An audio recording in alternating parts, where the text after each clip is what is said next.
Hi everyone, and thanks for joining me for today's video. Take a look at that sunrise. That and a hot thermos of coffee.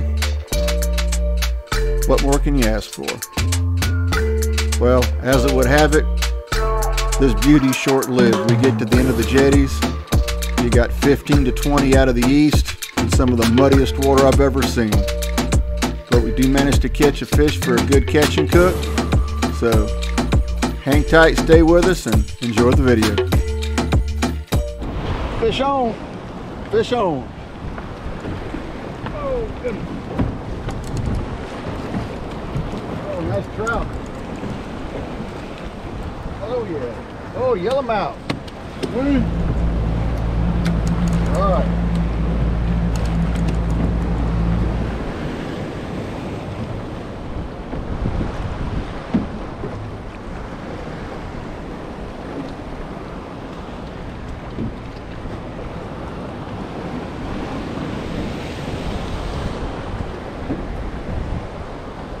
That's a nice yellowmouth trout.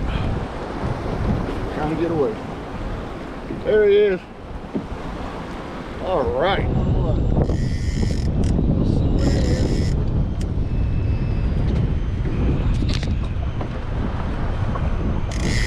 Walking on the bottom there.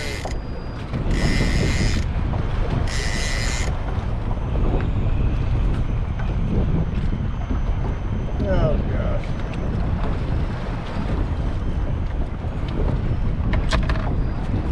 It's been that kind of day.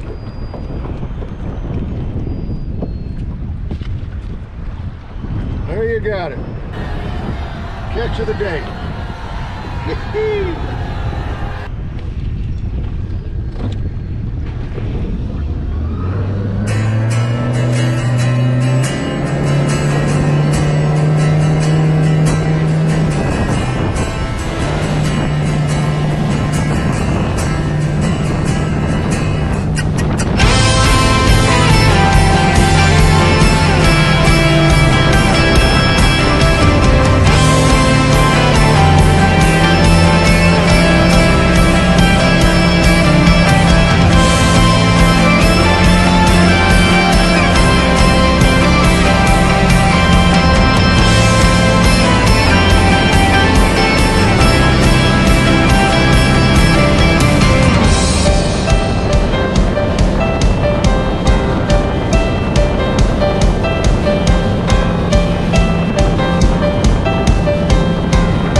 Okay, hi everyone.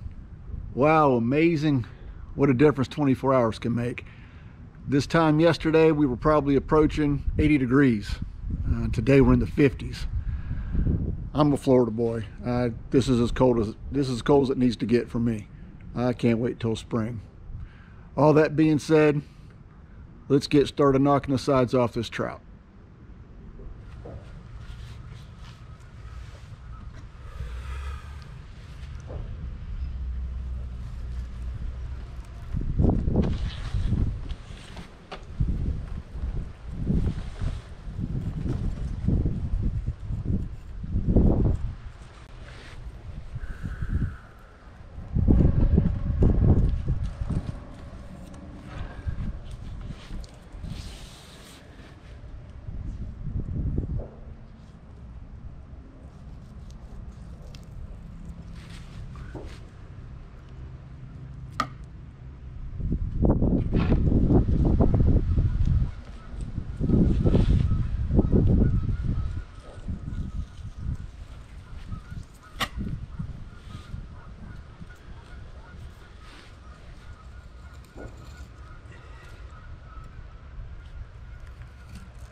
Hi everyone.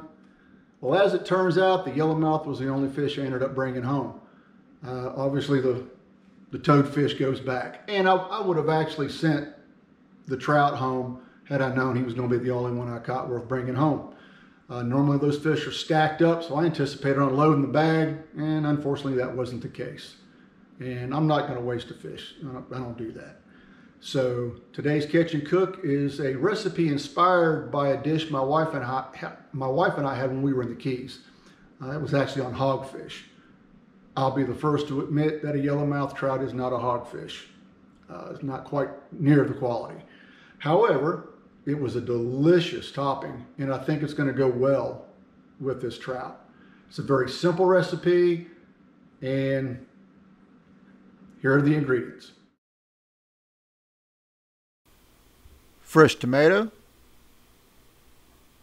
capers, shallots, juice of half a lemon, extra virgin olive oil, and fresh basil. Wait for it. Hey, here you go. All the ingredients chopped up, ready to put together. Here we have our nice yellowmouth fillets. We're going to drizzle some olive oil, coat them pretty good, both front and back.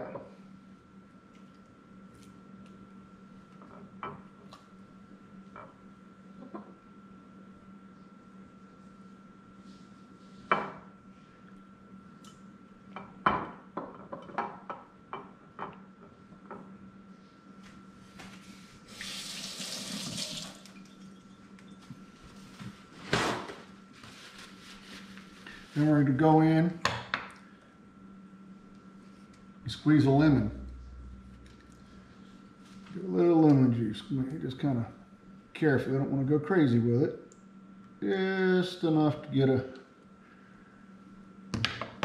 little juice on there. Then we're going to come in and add some capers.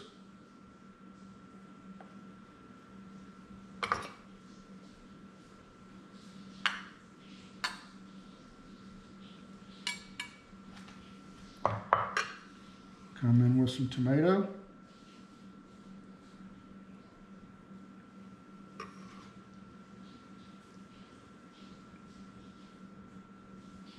An onion. I'm sorry, this isn't onion. Shallots.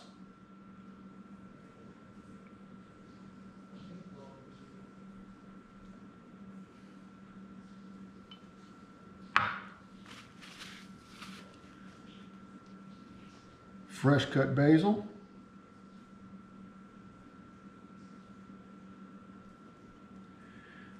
Then we're going to season with a little Everglades Original.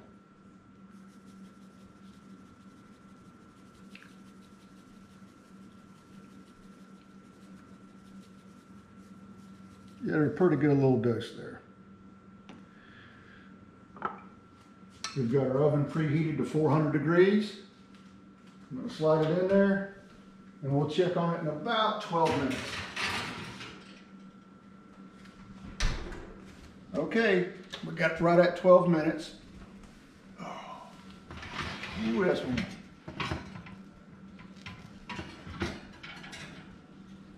Oh, well, that looks good. Smells even better.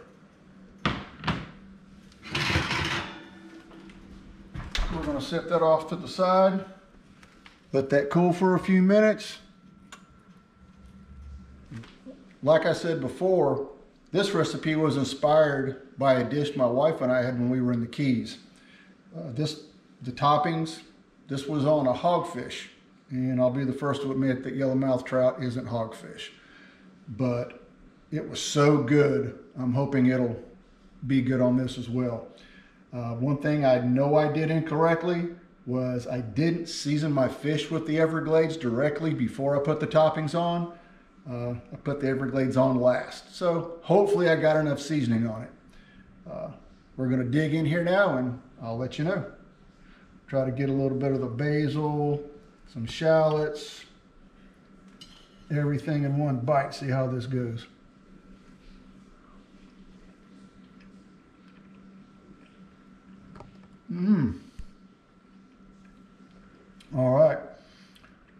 is delicious. Fish is cooked perfectly, not overdone, it's still moist.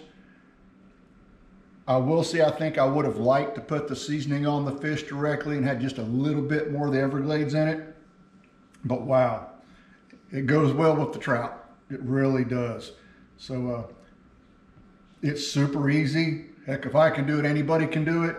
And it really added a lot of life to this fish that, you know, ordinarily a lot of people take for granted. So without further ado, I'm gonna finish this off. Thanks for watching. If you like what I did here, like, subscribe, share. Please leave a comment. Let me know what I can do different or what you'd like to see in the future. Until next time, tight lines, screaming drags. See you on the water.